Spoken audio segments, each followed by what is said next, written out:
Selamat hari Natal, selamat hari kelahiran Tuhan dan Juru Selamat kita, Yesus Kristus. Bilang sama kiri kanan saudara, selamat hari Natal, selamat hari kelahiran Juru Selamat dan Tuhan kita, Yesus Kristus. Tema Natal Bethesda tahun ini adalah God is for us. Allah di pihak kita. Sebab itu, apakah yang bisa kita katakan tentang semuanya itu? Roma 8, apa yang dimaksud dengan semuanya itu? Apa kesimpulannya dari semua ini? Kalau saudara baca seluruh ayatnya, pasal 8, di situ saudara akan menemukan apa yang Allah lakukan melalui anaknya supaya Allah bisa ada di pihak saudara, di pihak saya. Amin. Semuanya Allah yang melakukan. Itu sebabnya kemarin saya katakan sama saudara, kekristenan itu bukan agama. Karena banyak orang yang berpikir Yesus datang ke dalam dunia ini untuk mendirikan agama.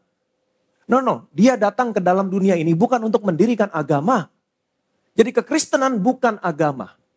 Apa itu agama? Agama berbicara tentang usaha manusia untuk menjangkau Allah dengan segala kekuatannya. Sekali lagi saya ulangi. Apa itu agama? Agama adalah usaha manusia untuk bisa menjangkau Allah dengan segala kekuatannya. Kekristenan bukan agama. Kekristenan bukan usaha manusia menjangkau Allah dengan segala kekuatannya. Kekristenan adalah sebaliknya. Kekristenan adalah usaha Allah menjangkau manusia dengan segala kekuatannya. Amin. Apa yang Allah lakukan? Heaven's best. Yang terbaik yang dia miliki. Kalau saudara sudah mengeluarkan yang terbaik, itu artinya ini udah final kekuatan saya. Yang terbaik yang dia miliki, dia serahkan. Alkitab berkata, dia yang tidak menyayangkan anaknya sendiri, tetapi yang menyerahkannya bagi kita semua. Ini kekuatan yang terakhir yang Allah berikan. Yang terbaik yang ada di surga. Dia tidak berikan malaikat Mikael sama saudara sama saya. Dia tidak memberikan malaikat Gabriel untuk menyelamatkan saudara. Dia memberikan yang terbaik yang dia miliki. Dia tidak menyayangkan anak sendiri. Dia menyerahkannya bagi kita semua. Amin. Supaya apa? Supaya Allah bisa ada bersama-sama dengan saudara, bersama-sama dengan saya. Supaya Allah bisa ada di pihak saudara, di pihak saya. Ini yang namanya kekristenan, usaha Allah menjangkau saudara dan saya. Supaya dia bisa bersama-sama dengan saudara dan saya sampai selama-lamanya. Jadi apa yang kita lakukan sekarang ini bukan agama. Tapi apa yang kita lakukan, kita datang ke tempat ini, kita mau bersyukur. Bukan karena apa yang kita lakukan, tapi karena apa yang Yesus lakukan. Apa yang Allah lakukan melalui anaknya sehingga kita hari ini bisa bersama-sama dengan dia. Amin. Jadi God is for us. Allah ada di pihak saudara, Allah ada di pihak saya. Dan dia sudah buktikan. Dia tidak menyayangkan anaknya, tapi yang memberikannya kepada saudara, kepada saya. Betapa saudara dan saya adalah orang-orang yang diberkati. Betapa saudara dan saya adalah orang-orang yang berbahagia. Kenapa? Allah ada di pihak saudara. Amin. Nah kenapa Allah tidak menyayangkan anaknya sendiri, tetapi yang menyerahkannya bagi kita semua? Kenapa? Kita lanjutkan khotbah kita kemarin, kita lihat firman Tuhan. Matius pasal 1 ayat 18-20. Kelahiran Yesus Kristus adalah seperti berikut.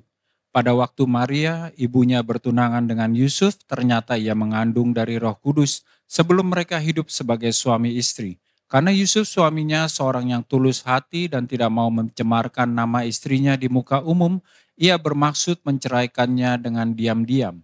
Tetapi ketika ia mempertimbangkan maksud itu, malaikat Tuhan nampak kepadanya dalam mimpi dan berkata, Yusuf anak Daud, janganlah engkau takut mengambil Maria sebagai istrimu, sebab anak yang di dalam kandungannya adalah dari Roh Kudus. Alkitab menceritakan sebelum Yusuf dan Maria hidup sebagai suami istri, waktu mereka masih bertunangan, ternyata Maria sudah mengandung. Tapi bukan dari Yusuf. Dari Roh Kudus. Saudara bisa bayangkan. Saudara bertunangan dengan seorang gadis, dengan seorang perawan. Dan tiba-tiba gadis ini datang dan berkata sama saudara, saya mengandung. Saya bisa menebak bagaimana reaksi saudara. Dan saya percaya reaksi yang sama juga ditunjukkan Yusuf. How come? Bagaimana mungkin? Kita masih bertunangan, kita belum sebagai suami istri. Bagaimana mungkin kamu mengandung? Dan pertanyaan berikutnya, siapa? Ini reaksi yang wajar. Dan saya percaya Maria berusaha untuk menjelaskan. Malaikat Tuhan menampakkan diri sama saya. Saya mengandung dari Roh Kudus. Bukan dari siapa-siapa. Dan saya akan melahirkan Mesias. Dan saya percaya saat itu mungkin Yusuf tidak percaya begitu saja. Dia baru percaya, nanti kita akan lihat, dia baru percaya ketika malaikat Tuhan menampakkan diri dan memberitahukan hal yang sesungguhnya. Apa yang terjadi sama Maria. Dan saya sudah mengerti, kalau ada seorang gadis atau perawan mengandung, maka sudah dipastikan gadis atau perawan ini akan dilempari dengan batu. Karena dianggap sudah terjadi perzinahan. Tapi puji Tuhan, Alkitab berkata bahwa Yusuf adalah orang yang tulus hati. Amin. Dia tidak mau menceritakan apa yang terjadi sama tunangannya di muka umum. Yang membuat pada akhirnya nanti Maria dilempari dengan batu. Itu sebabnya dia bermaksud untuk menceraikan diam-diam. Artinya apa? Dia kawinin Maria. Saya percaya Yusuf begitu mengasihi Maria. Kemudian dia menceraikan diam-diam. Sehingga orang menganggap kalau Maria mengandung tidak terjadi perzinahan. Karena sudah dikawini oleh Yusuf. Tetapi waktu Yusuf berpikir demikian, Alkitab berkata, malaikat Tuhan menampakkan diri dalam mimpi dan berkata, Yusuf anak Daud. Yusuf anak Daud. Ingat baik-baik, Yusuf adalah keturunan Daud. Dari garis mana? Dari garis Salomo. Maria juga keturunan Daud dari garis Nathan. Yusuf anak Daud, janganlah engkau takut mengambil Maria sebagai istrimu. Karena anak yang dalam kandungannya adalah dari Roh Kudus. Di sini baru Yusuf lega. Oh, ternyata apa yang dikatakan Maria itu benar. Kemudian malaikat Tuhan mengatakan demikian selanjutnya. Ayat 21. Ia akan melahirkan anak laki-laki dan engkau akan menamakan dia Yesus karena dialah yang akan menyelamatkan umatnya dari dosa mereka. Ia akan melahirkan anak laki-laki dan engkau akan menamakan dia siapa? Yesus, karena dialah yang akan menyelamatkan umatnya dari dosa mereka. Namakan dia Yesus. Yesus dalam bahasa Ibrani-nya adalah Yeshua yang artinya Jehovah is salvation. Juru selamat karena dialah yang akan menyelamatkan umatnya dari dosa mereka. Ayat yang ke-22. Hal itu terjadi supaya genaplah yang difirmankan Tuhan oleh Nabi. Sesungguhnya anak darah itu akan mengandung dan melahirkan seorang anak laki-laki dan mereka akan menamakan dia Immanuel yang berarti Allah menyertai kita. Hal itu terjadi. Maria akan mengandung dari Roh Kudus dan akan melahirkan seorang anak laki-laki dan engkau menamakan dia Yesus karena dialah yang akan menyelamatkan umatnya dari dosa mereka. Hal itu terjadi supaya genaplah apa yang difirmankan Tuhan oleh Nabi. Sesungguhnya anak darah itu akan mengandung dan melahirkan seorang anak laki-laki dan mereka akan menamakan dia siapa? Immanuel yang berarti God is with us. God with us. Allah menyertai kita. Nah, perhatikan baik-baik. Jadi, ada dua nama yang muncul. Ada dua nama yang muncul yang diberikan kepada seorang anak yang dikandung dari Roh Kudus dan dilahirkan dari rahim seorang perawan yang bernama Maria. Ada dua nama yang muncul yang diberikan kepada bayi ini. Yang pertama, Yesus. Yang kedua, Immanuel. Yesus artinya Jehovah is salvation. Juru selamat. Immanuel artinya God with us. Allah menyertai kita. Jadi perhatikan baik-baik. Allah bukan hanya mau menyelamatkan umatnya dari dosa, tetapi Allah juga mau menyertai umatnya. Dengan kata lain, Allah memberikan anaknya untuk menyelamatkan umatnya dari dosa, supaya, ini tujuannya, supaya genaplah God with us. Supaya Allah bisa menyertai umatnya. Jadi perhatikan baik-baik. Yesus datang ke dalam dunia ini.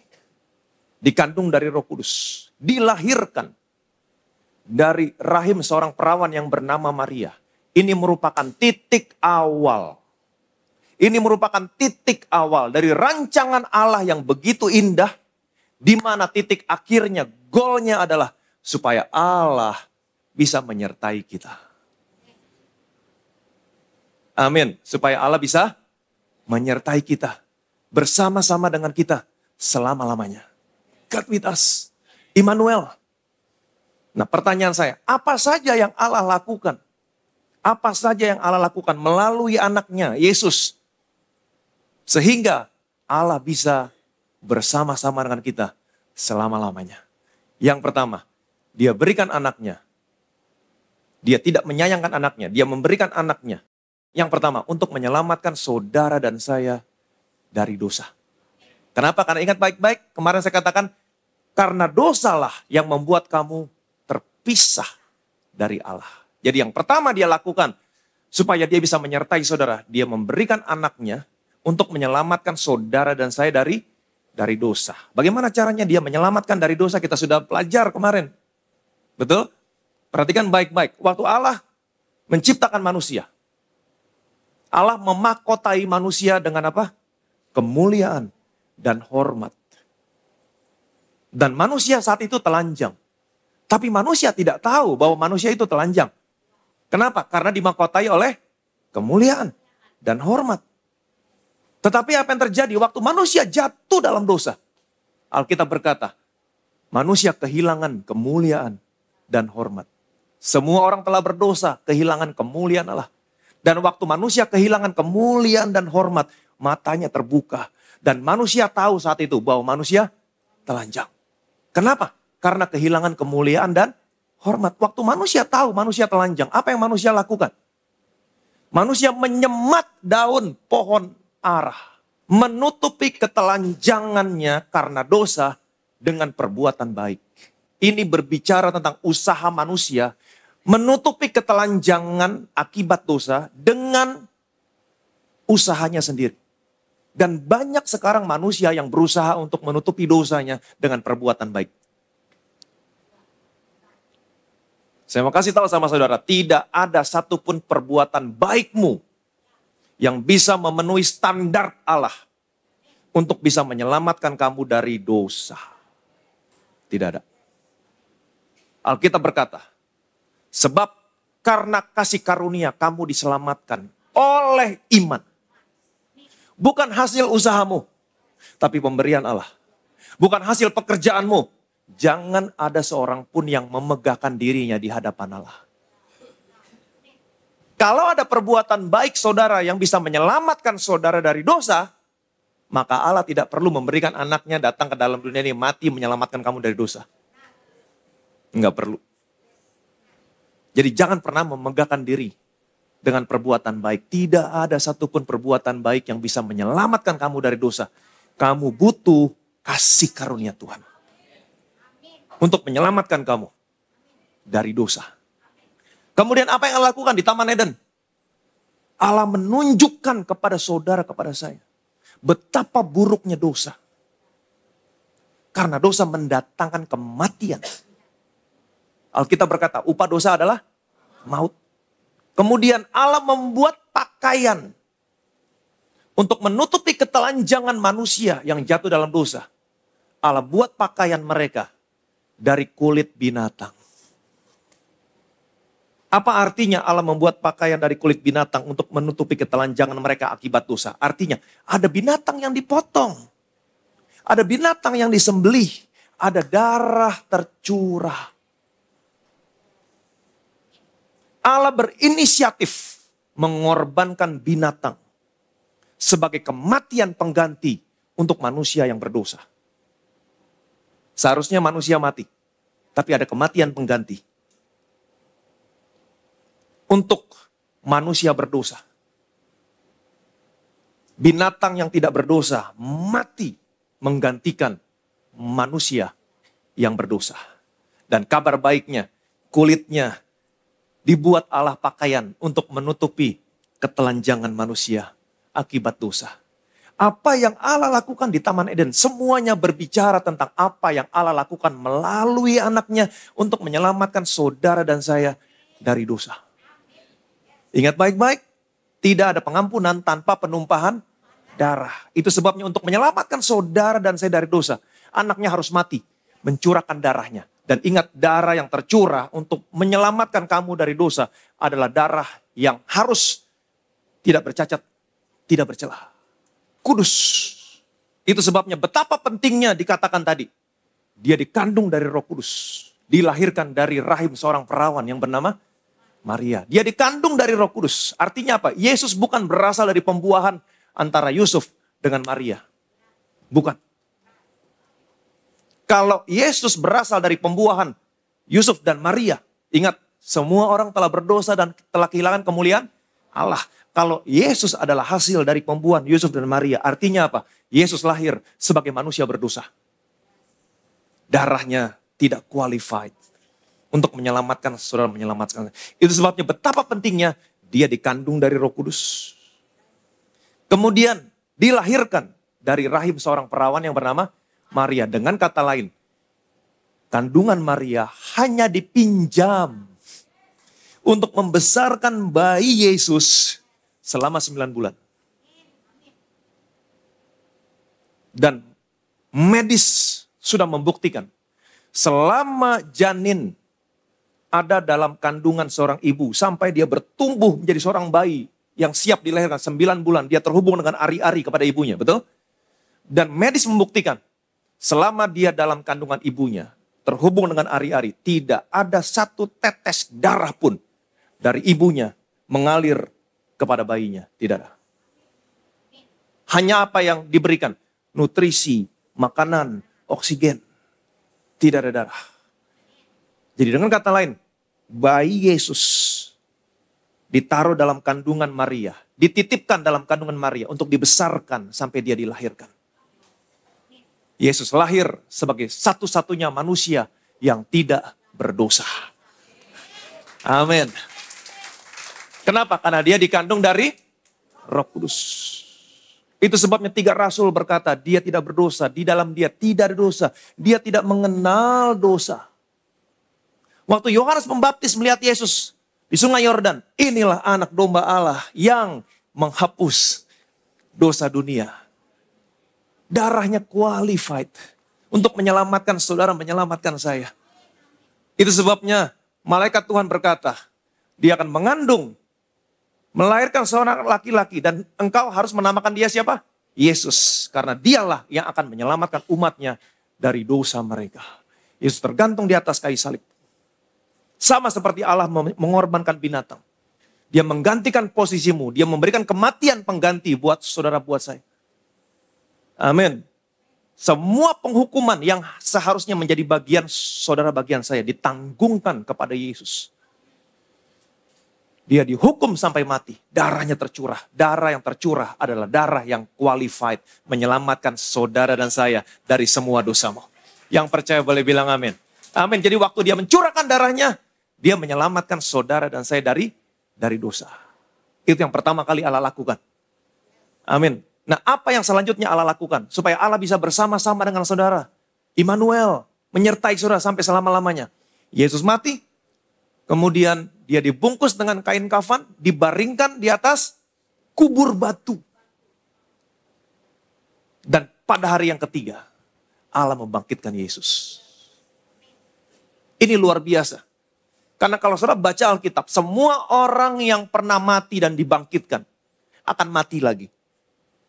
Tapi Yesus setelah dia dibangkitkan, dia tidak pernah mati lagi.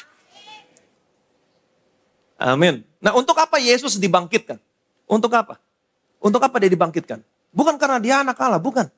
Dia memang anak Allah, tapi bukan untuk itu dia dibangkitkan. Untuk apa Yesus dibangkitkan? 1 Korintus 15 ayat 17. Dan jika Kristus tidak dibangkitkan, maka sia-sialah kepercayaan kamu dan kamu masih hidup dalam dosamu. Dan jika Kristus tidak dibangkitkan, maka sia-sialah kepercayaan kamu bahwa dia mati untuk menyelamatkan saudara dari dosa, dan kamu masih hidup dalam dosamu. Kamu tetap orang berdosa. Jadi betapa berbahayanya kalau Yesus sampai tidak dibangkitkan. Kenapa? Perhatikan baik-baik. Seperti yang tadi saya katakan. Dia tidak berdosa. Di dalam dia tidak ada dosa. Dia tidak mengenal dosa. Tetapi dia dibuat menjadi dosa. Karena apa? Karena dia berbuat dosa? Tidak. Dia dibuat menjadi dosa karena saudara, karena saya. Semua dosamu, ini dosa kita.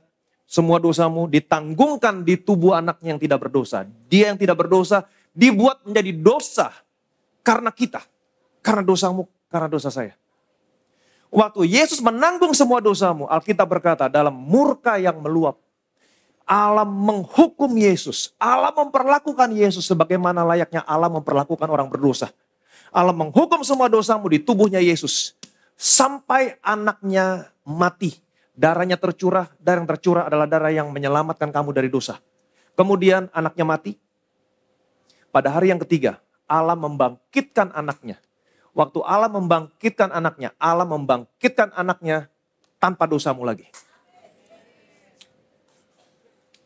Amin. Allah membangkitkan anaknya tanpa dosamu lagi. Betapa kita bersyukur. Dia dibangkitkan tanpa dosamu lagi. Artinya apa? Kebangkitan Yesus memberitahukan sama saudara sama saya bahwa Allah menerima semua pekerjaan yang sudah Yesus lakukan untuk menyelamatkan kamu dari dosa. Amin. Jadi kebangkitan Yesus adalah tanda bukti. Kalau dia sampai nggak dibangkitkan, sia-sia imanmu. Dan kamu masih hidup dalam dosamu. Tetapi karena dia sudah dibangkitkan, maka kalimatnya saya balik. Maka imanmu tidak menjadi sia-sia dan kamu sudah dibebaskan dari dosamu. Yang percaya boleh bilang amin. Bilang sama kiri kanan saudara, kamu sudah dibebaskan dari dosamu. Amin. Untuk itulah dia datang. Kamu sudah dibebaskan dari dosamu. Roma pasal 4 ayat yang ke-25 berkata begini. Yaitu Yesus yang telah diserahkan karena pelanggaran kita dan dibangkitkan karena pembenaran kita. Yaitu Yesus yang telah diserahkan karena pelanggaran kita dan dibangkitkan. Untuk apa Yesus dibangkitkan? Karena pembenaran kita. Jadi Allah membangkitkan Yesus. Bukan hanya untuk memberitahukan sama saudara, kamu sudah dibebaskan dari dosamu. Tapi termasuk untuk memberitahukan sama saudara, saudara bukan lagi orang berdosa. Tapi kamu adalah orang yang dibenarkan karena iman dalam Kristus Yesus. Karena kamu sudah dibenarkan, ingat baik-baik, Allah di pihak kamu. Allah di pihak saudara, Allah di pihak saya. Setelah Allah membangkitkan Yesus, apa yang Allah lakukan? Yesus naik ke surga dan Allah mendudukkan Yesus di sebelah kanannya. Efesus pasal 2 ayat yang ke-6. Kita akan melihat bagaimana caranya sampai Immanuel digenapi. Dan di dalam Kristus Yesus, Ia telah membangkitkan kita juga dan memberikan tempat bersama-sama dengan Dia di sorga. Dan di dalam Kristus Yesus, Ia telah membangkitkan kita juga. Kalau saudara percaya sama Yesus, maka saudara akan mendapat bagian dalam Yesus. Saudara mendapat bagian dalam kematiannya, kematian Yesus, kematian saudara, kematian saya. Waktu Yesus dibangkitkan, saudara juga mendapat bagian dalam kebangkitan Yesus. Kebangkitan Yesus, kebangkitan saudara, kebangkitan saya. Tidak hanya sampai di sini. Setelah Yesus bangkit, Yesus naik ke surga. Alkitab berkata, Allah memberikan tempat kepada saudara, kepada saya bersama-sama dengan dia di surga. Amin. Di mana Yesus sekarang di surga? Dia duduk di sebelah kanan Allah. Hari ini saudara dan saya sedang duduk bersama-sama dengan Yesus di sebelah kanan Allah. Mungkin banyak orang Kristen yang tidak mengerti dan berkata, bagaimana mungkin saya duduk bersama-sama dengan Yesus di sebelah kanan Allah Bapa? Kan pengangkatan belum terjadi, saya belum diangkat, saya belum duduk bersama-sama dengan Yesus. Setiap orang yang percaya sama Yesus, Allah menempatkan setiap orang yang percaya sama Yesus di dalam Yesus. Jadi karena sekarang Yesus duduk di sebelah kanan, Allah melihat saudara, melihat saya yang percaya sama Yesus juga duduk bersama-sama dengan Yesus di sebelah kanan. Saudara harus belajar melihat apa yang Allah lihat. Sekali lagi saya ulangi, saudara harus belajar melihat apa yang Allah lihat. Kalau saudara mau belajar melihat apa yang Allah lihat, hidupmu tidak akan pernah sama lagi. Kebanyakan manusia hanya melihat dengan mata jasmani. Dan manusia baru percaya kalau manusia melihat. Belajar melihat seperti apa yang Allah lihat. Dan belajar mengatakan seperti apa yang Allah katakan. Saudara dan saya sekarang duduk di sebelah kanan Allah. Tempat apakah sebelah kanan? Pertanyaan saya, tempat apakah sebelah kanan? Alkitab berkata, tempat yang jauh lebih tinggi dari pemerintah, penguasa, kekuasaan, kerajaan, dari setiap nama yang dapat disebut. Tempat di mana semua musuh-musuhmu ada di bawah telapak kakimu. Kamu boleh sebut nama apapun, penyakit yang dokter sebut. Apapun setiap nama. Tapi satu hal yang harus kamu tahu. Nama-nama itu sekarang ada di bawah telapak kakimu. Amin. Jadi saudara dan saya sekarang sedang duduk bersama-sama dengan Yesus di sebelah kanan Allah. Kalau saudara duduk di sebelah kanan Allah, di tempat yang jauh lebih tinggi dari pemerintah, penguasa, kekuasaan, saya pastikan tidak ada satupun yang bisa mencelakakan, membahayakan kamu. Kabar baik? Amin. Jadi kalau saudara menghadapi situasi yang tidak baik, sadari, katakan, lihat seperti apa yang Allah lihat. Amin. Saya sedang duduk bersama-sama dengan Yesus di sebelah kanan. Di tempat yang jauh lebih tinggi dari pemerintah, penguasa, kekuasaan, dari setiap nama yang dapat disebut, di mana semua musuh ada di bawah telapak kaki saya. Kamu ada di bawah telapak kaki saya. Rancangan jahat apapun yang kamu lakukan tidak berkuasa atas saya. Belajar melihat seperti apa yang Allah lihat. Amin. Nah, apalagi yang Allah lakukan setelah itu? Sebelum Yesus naik ke surga, Yesus berkata kepada murid-muridnya begini, aku akan mengirimkan kepada kamu apa yang dijanjikan Bapa. Tapi kamu harus tinggal di kota ini sampai kamu diperlengkapi dengan kekuasaan dari tempat tinggi. Nah, pertanyaan saya, apa yang dijanjikan Bapa kepada mereka? Yohanes 14 ayat 16 sampai 17. Aku akan minta kepada Bapa dan Ia akan memberikan kepadamu seorang penolong yang lain supaya Ia menyertai kamu selama-lamanya, yaitu Roh kebenaran. Dunia tidak dapat menerima Dia sebab dunia tidak melihat Dia dan tidak mengenal Dia. Tetapi kamu mengenal Dia sebab Ia menyertai kamu dan akan diam di dalam kamu. Di ruangan atas, semalam sebelum Yesus diserahkan, Yesus berkata kepada murid-muridnya, aku akan minta kepada Bapa supaya Ia memberikan kepadamu seorang penolong yang lain, yaitu Roh kebenaran, supaya Ia menyertai kamu selama-lamanya. Katakan bersama saya, selama-lamanya. Amin. Supaya Ia menyertai kamu selama-lamanya. Dunia tidak dapat menerima Dia sebab dunia tidak melihat dan tidak mengenal Dia. Tetapi kamu mengenal Dia. Karena Ia akan menyertai kamu selama-lamanya. Ini yang Yesus katakan kepada muridnya di ruangan atas. Setelah itu Yesus mati, Yesus bangkit. Sebelum Dia naik ke surga, Yesus berkata kepada murid-muridnya, aku akan mengirimkan kepada kamu apa yang dijanjikan Bapa. Tetapi kamu harus tinggal di kota ini sampai kamu diperlengkapi dengan kekuasaan dari tempat yang tinggi. Apa yang terjadi? 10 hari kemudian. 10 hari kemudian. Setelah Yesus naik ke surga. Ketika tiba hari Pentakosta. Apa yang terjadi? Kisah 2 ayat 1 sampai dengan 4. Ketika tiba hari Pentakosta, semua orang percaya berkumpul di satu tempat. Tiba-tiba turunlah dari langit satu bunyi seperti tiupan angin keras yang memenuhi seluruh rumah di mana mereka duduk. Dan tampaklah kepada mereka lidah-lidah seperti menyala api yang bertebaran dan hinggap pada mereka masing-masing. Maka penuhlah mereka dengan Roh Kudus, lalu mereka mulai berkata-kata dalam bahasa-bahasa lain seperti yang diberikan oleh Roh itu kepada mereka untuk mengatakannya. Ketika tiba hari Pentakosta, semua orang percaya berkumpul di satu tempat 10 hari kemudian. Setelah Yesus berkata, aku akan mengirimkan kepada kamu apa yang dijanjikan Bapa. Tapi kamu harus tinggal di kota ini sampai kamu diperlengkapi dengan kekuasaan dari tempat yang tinggi. Itu sebabnya mereka tunggu di kota Yerusalem. Mereka berkumpul di ruangan atas. Apa yang terjadi saat itu? Tiba-tiba turunlah dari langit suatu bunyi seperti tiupan angin keras yang memenuhi seluruh rumah di mana mereka duduk. Dan tampaklah kepada mereka lidah-lidah seperti nyala api yang bertebaran dan hinggap pada mereka masing-masing. Maka ayat yang keempat, perhatikan baik-baik. Penuhlah mereka dengan Roh Kudus. Immanuel digenapi. Aku akan minta seorang penolong yang lain, yaitu Roh kebenaran yang akan menyertai kamu selama-lamanya. Immanuel digenapi. Titik awalnya siapa? Yesus. Penggenapannya kapan? Immanuel. Inilah Natal yang kita rayakan. Kita merayakan Natal bukan hanya merayakan kelahiran Yesus, tapi ini satu kesatuan. Awalnya, titik awalnya, Dia akan mengandung dari Roh Kudus, melahirkan seorang anak laki-laki, namakan dia Yesus. Kenapa? Karena dialah yang akan menyelamatkan umatnya dari dosa mereka. Karena selama ini dosa yang membuat kamu terpisah dari Allah. Supaya genaplah setelah dia menyelamatkan kamu dari dosa. Supaya genaplah apa yang difirmankan Tuhan oleh Nabi. Dia akan mengandung seorang anak laki-laki. Dan mereka akan menamakan dia Immanuel. Genap. Dan hari ini betapa saudara dan saya diberkati. Saudara dan saya percaya sama Yesus. Saudara sudah dibebaskan dari dosamu. Satu kali. Untuk berapa lama? Selamanya. Dan hari ini ketika kamu percaya Yesus. Immanuel, Roh Kudus ada di dalam kamu. Menyertai kamu sampai selama-lamanya. Yang percaya boleh bilang amin. Bilang sama kiri kanan saudara, Tuhan menyertai kamu selama-lamanya. Tapi banyak orang Kristen yang nggak percaya loh. Banyak loh. Masa sih Tuhan menyertai saya selama-lamanya? Masa sih Tuhan bersama-sama saya selama-lamanya?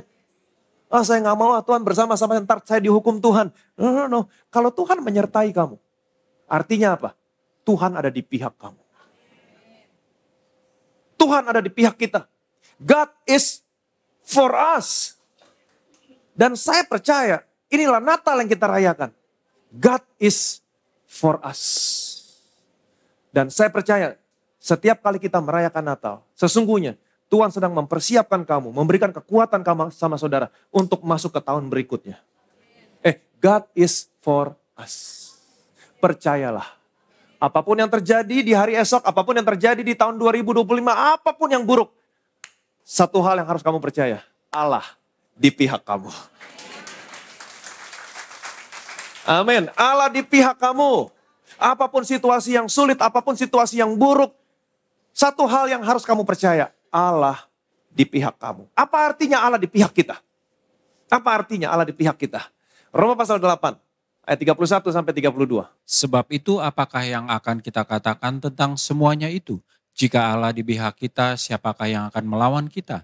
Ia yang tidak menyayangkan anaknya sendiri tetapi yang menyerahkannya bagi kita semua, bagaimanakah mungkin ia tidak mengaruniakan segala sesuatu kepada kita bersama-sama dengan dia? Sebab itu apakah yang akan kita katakan tentang semuanya itu? Tentang semuanya itu. Tentang apa? Apa topiknya? Apa kesimpulannya? Nanti saudara baca di rumah. Semua.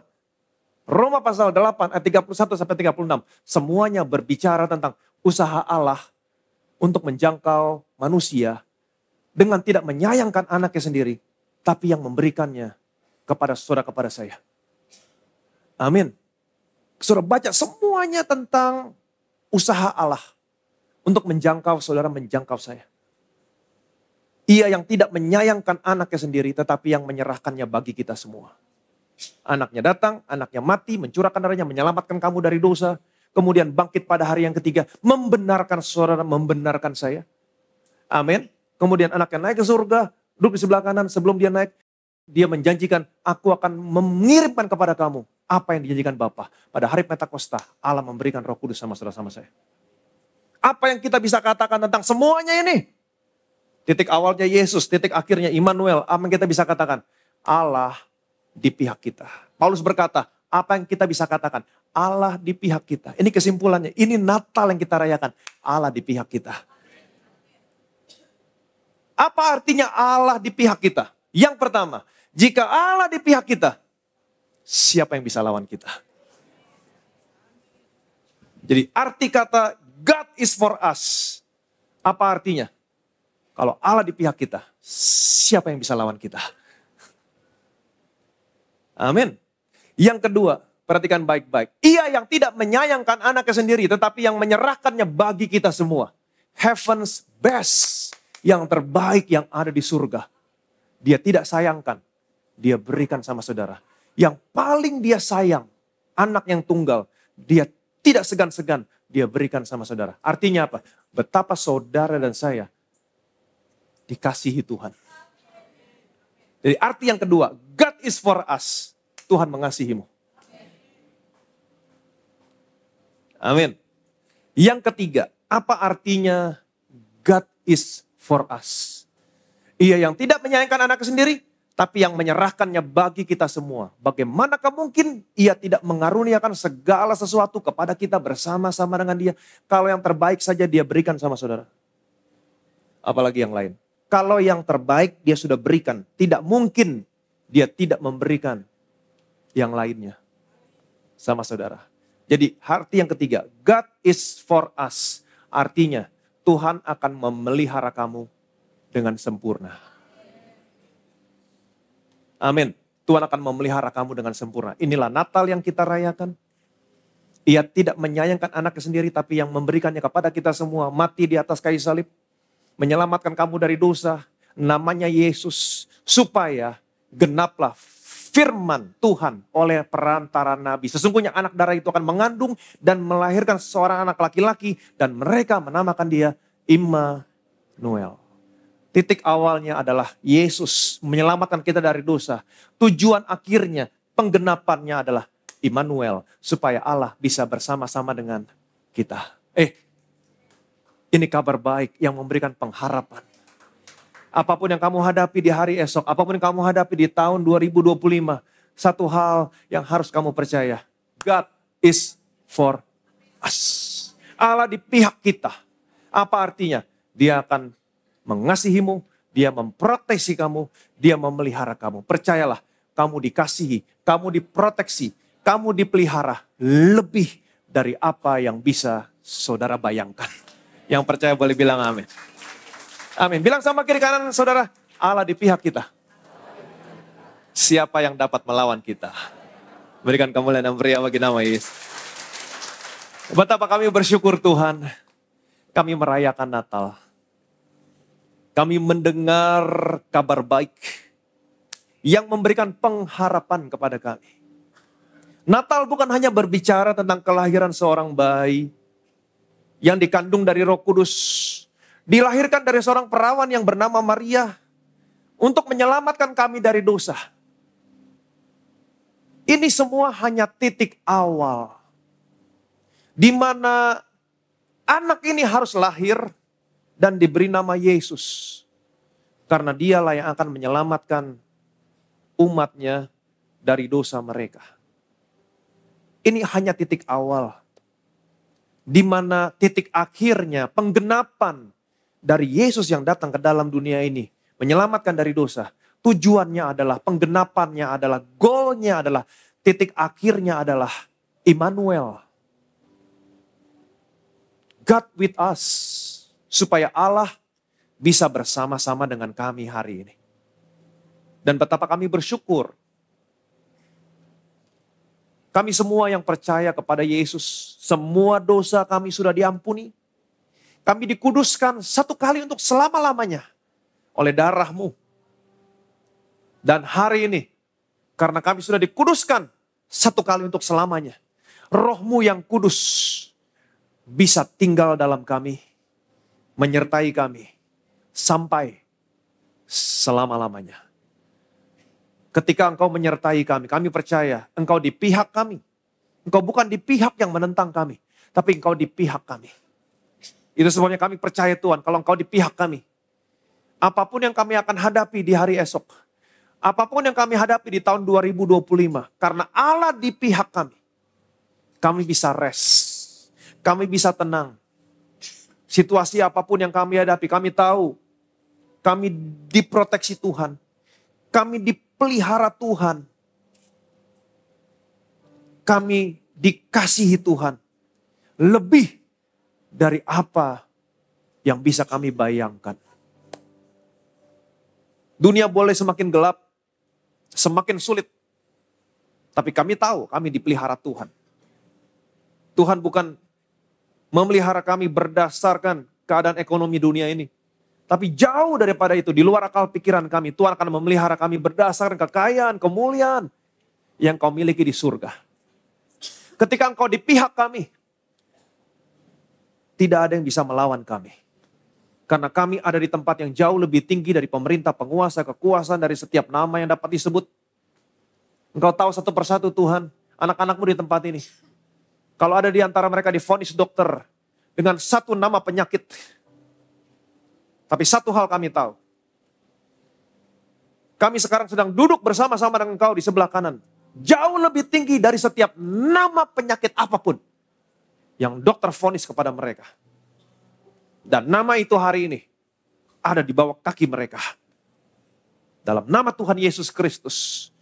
Dan biarlah hari ini Tuhan, ketika Engkau di pihak mereka, Engkau akan menyatakan perlindungan-Mu kepada mereka. Engkau di pihak mereka, Engkau bukan di pihak penyakit yang ada dalam tubuh mereka. Tapi Engkau di pihak mereka, artinya Engkau akan memproteksi mereka. Engkau akan menyembuhkan penyakit mereka. Engkau akan memberikan kesehatan yang luar biasa dalam tubuh mereka.